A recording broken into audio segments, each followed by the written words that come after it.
অদ্ভুত ব্যাপার।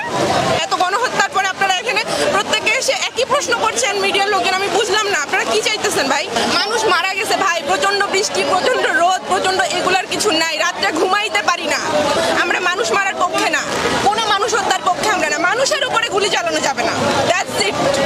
এই যে আমাদের মেধাবী যে শিক্ষার্থীগুলোকে, নিরস্ত্র শিক্ষার্থীগুলোকে যে গুলি করে মারছে নৃশংসভাবে, আমরা সেটার বিচার চেয়ে এখানে নেমেছি। আমাদেরকে সন্ত্রাস, জঙ্গি, রাজাকার হিসেবে ট্যাগ লাগিয়ে আমাদেরকে রাস্তায় নামাতে বাধ্য করেছে। প্রত্যেকটা শিক্ষার্থী, প্রত্যেকটা মা বাবা, প্রত্যেক জনগণ আজ ক্ষিপ্ত বলে আজ এখানে আমরা দাঁড়িয়েছি।